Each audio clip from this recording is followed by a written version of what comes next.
Hey guys, I want to do a quick video of the things that have changed in the past 5 years of me doing these projects. I put out my solar tutorial lessons on how to draft and design solar plans about 5 years ago, and things have changed a little bit. I do a few things differently, and I wanted to go over them with you right now. So first thing is I now put a cover sheet here.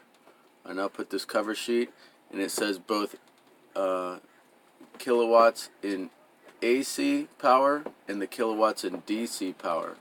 Okay, um, so that's not the best way to do it. So it says both kilowatts in AC power and kilowatts in DC power.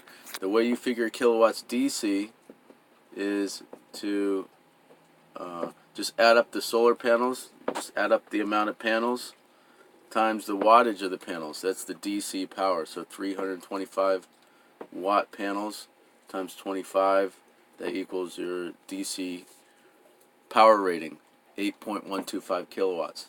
So I report that.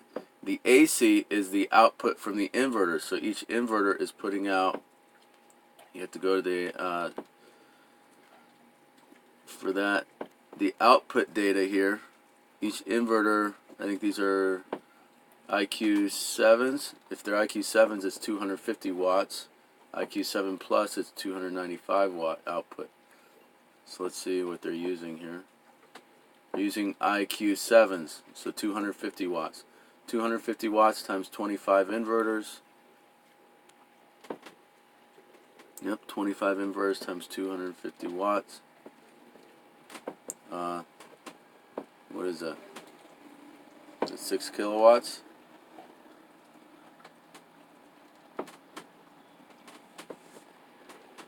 $250 times 25.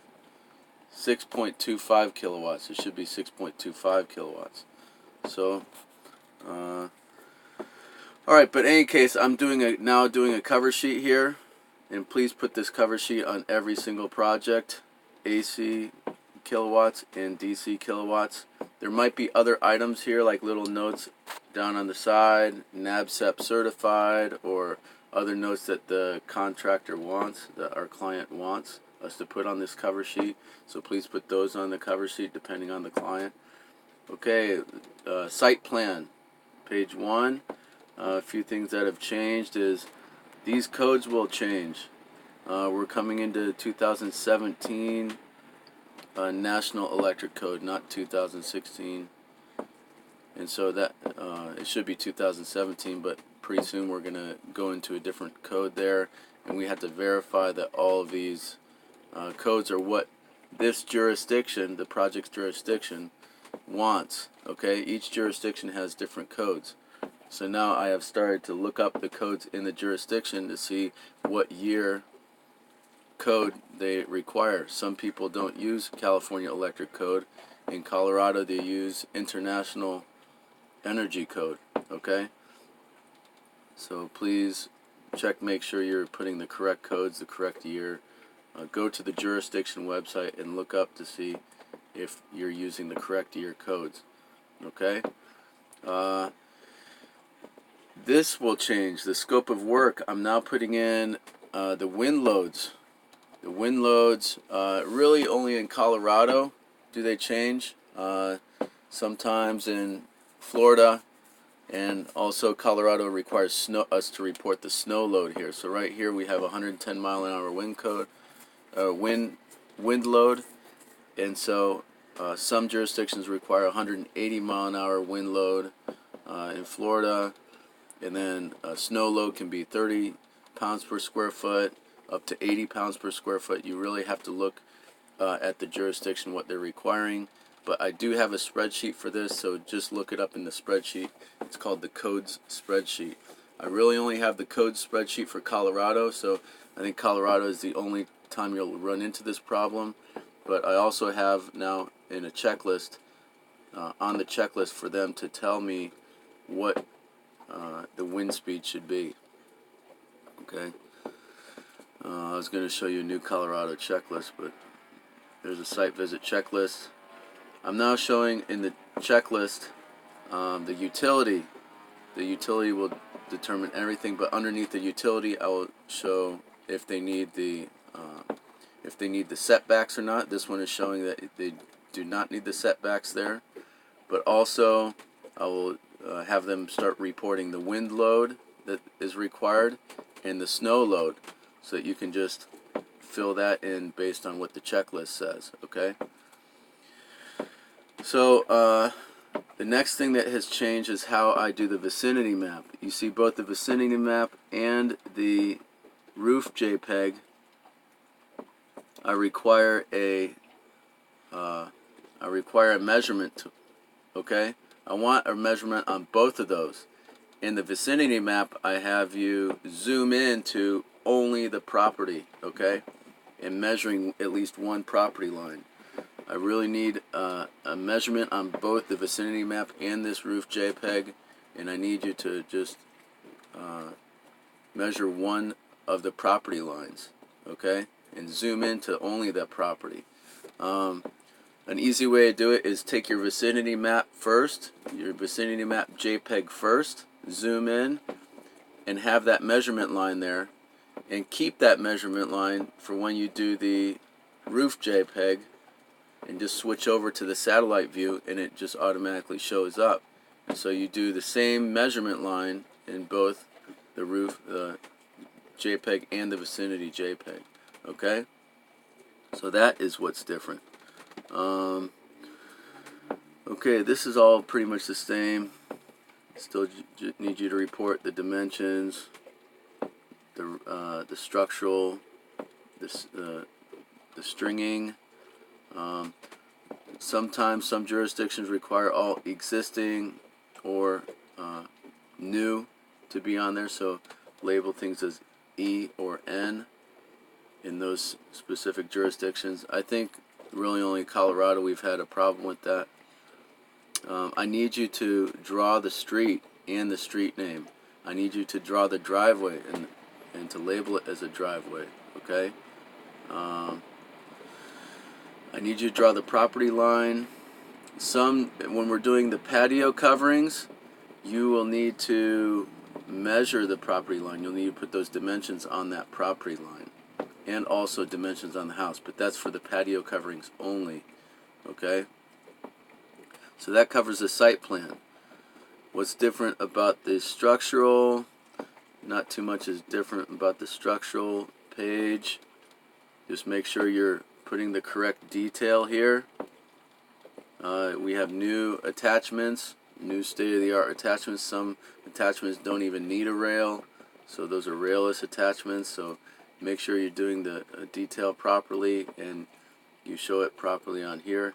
One big thing I really need you to do is start putting a space between these panels, because what actually exists is there's a 1-inch gap between these panels to hold a bolt. It's called a mid-clamp bolt, and there's a 1-inch space between these panels, and so we need to actually put that space in there when you're drawing the plans, okay? Because in reality it's not 29 feet 4 inches. In reality it's, how many panels do we have here? 1, 2, 3, 4, 5, 6, 7, 8, 9.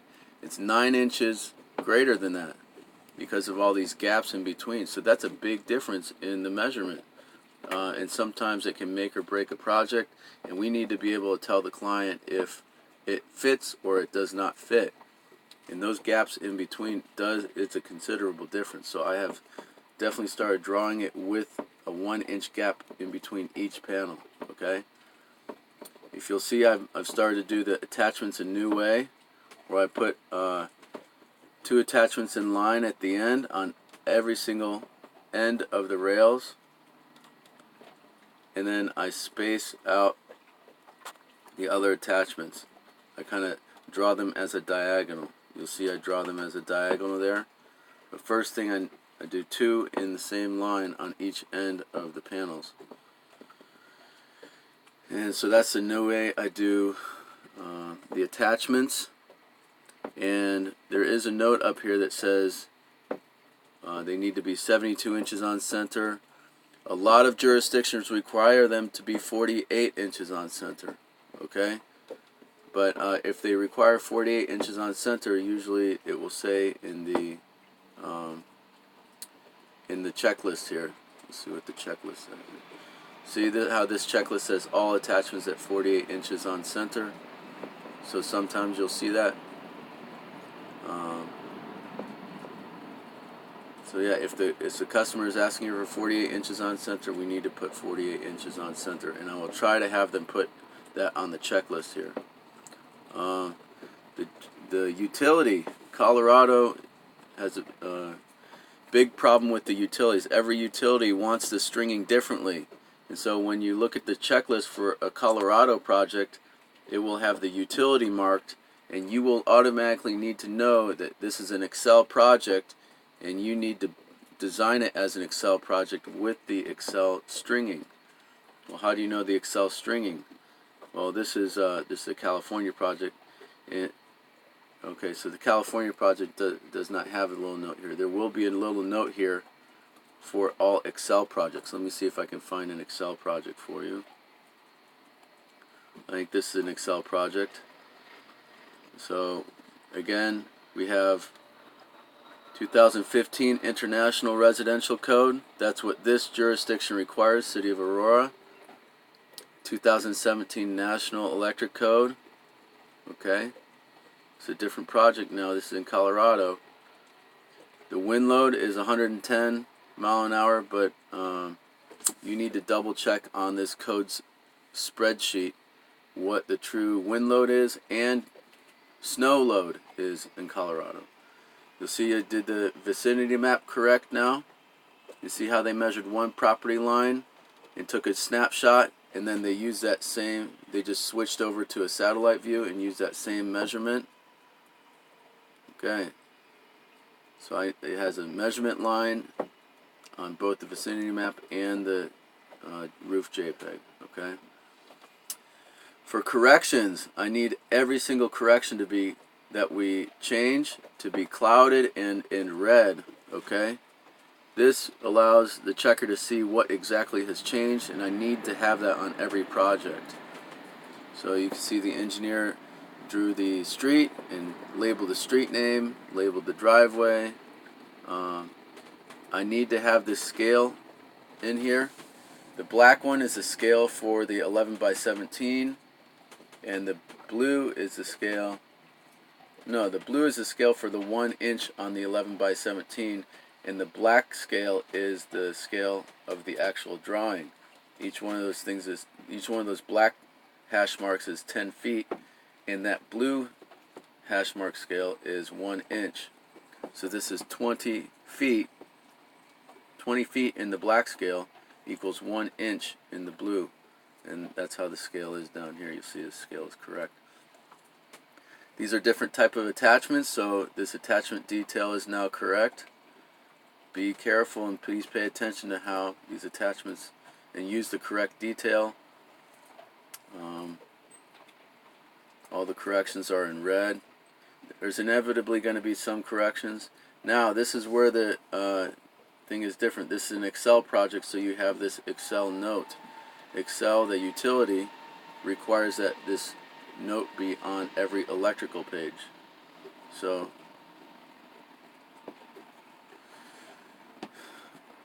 if you see on the site visit checklist, you're going to see which jurisdiction, and the jurisdiction is Excel. You need to put the Excel note here, and you need to do a 1-line and a 3-line. We're not putting a 3-line electrical diagram. You see that? There's 3 lines. On the DC side, it's positive, negative, and the ground. Okay, so you're duplicating, and this is L1. On the AC side, it's L1, L2, and neutral, and then the ground. Okay, because on alternating current, it's not positive or negative. It varies. It goes between L1, L2, and neutral. So you need to do both a 1-line, a single line diagram, electrical diagram, and a 3-line electrical diagram. And then this is what's different. If it's an Excel project on that checklist, then you need to put this exact stringing from Excel. I have a JPEG that shows this exact thing. And it's just like putting in one of these data sheets. It's just a JPEG. So pull out of the Colorado projects an Excel JPEG from this codes folder that I have, and just pull that Excel data, the Excel JPEG of the stringing. If it's a high west, you know, there's going to be a high west JPEG, a Longmont has a Longmont JPEG, IREA has its own JPEG and its own stringing. Each stringing is different, okay? But I want this data sheet to be on there so that the utility realizes that yes, we've looked at the stringing and we strung it to exactly what they wanted, okay?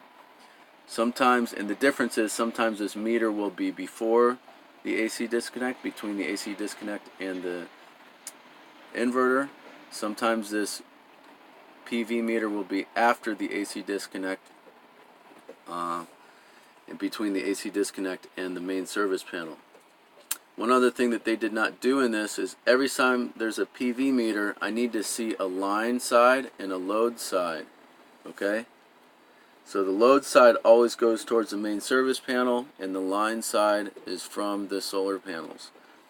And again, it's very confusing because each jurisdiction sees this differently, because really in reality there is a load coming from the solar panels, and so some people get confused.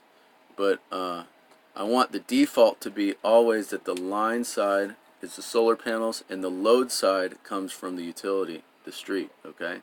So this is the load side and this is the line side. And I need you to exactly label it right on the PV meter. They did not do that on this one. So the engineers need to start doing that.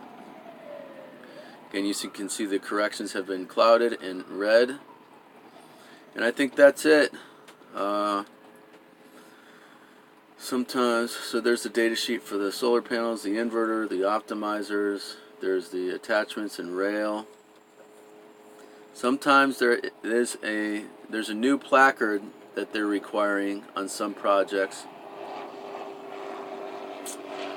And I don't have an example of that. But California projects are pretty much always basically the same. The only problem I've had is with the Colorado projects.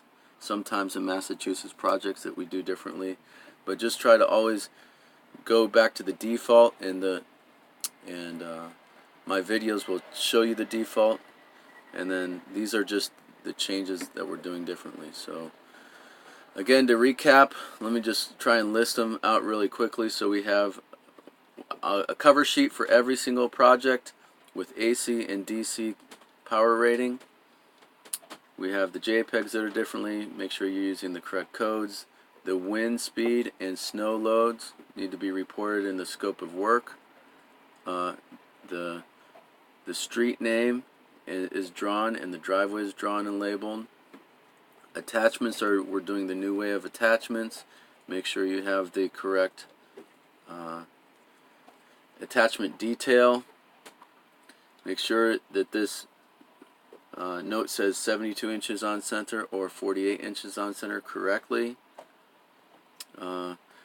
Most jurisdictions only require a single line electrical diagram, so always only do a single line electrical diagram unless it's Colorado. Then always Colorado or Arizona, they always require a 3-line electrical diagram, so do both a single line and a 3-line. Okay? If it's a Colorado utility, make sure to have the correct note there. All it is that's different is that there's a note there, and then you put the actual stringing as a data sheet after this electrical page, okay? And everything else is the same. There's the data sheets, and then sometimes you'll have an extra placard, okay? I think it has to do with shutdown, rapid shutdown or something. So and it's just a JPEG, and I'll tell you if you need to put it in there. Okay, so I think that wraps it up, and let's see. I want to see if there's any changes to this. Okay, the checklist, things that are going to be different. So I'm now requiring the setbacks. If the client could tell me if there's going to be a setback or not, that's the fire pathways. Okay, in Colorado, sometimes they are required. Most of the time, they are not. In California, they're down to 18 inches on just off the ridge of the roof, so things have changed there. Yeah, and now you're picking a utility in Colorado. This all is the same. They will tell you now if the main service panel, the bus rating and the main circuit breaker rating, if it needs a PV meter or not. And this is just everything. Okay, now they say truss size and truss spacing is two separate things. And then they tell me if it's rafters, trusses, or purlins. Purlins are for like metal roofs. And then, okay, this is a layout. This is what you might see as a layout. So right where it says DC AC is where your main service panel is going to be. So I think this is from Aurora. This is an Aurora pre-design. They pre-designed this project in Aurora. So that's what it looks like. So sometimes just look for that little AC/DC for the layout. Alright, that's it. That's it, and thank you very much, and have a great day.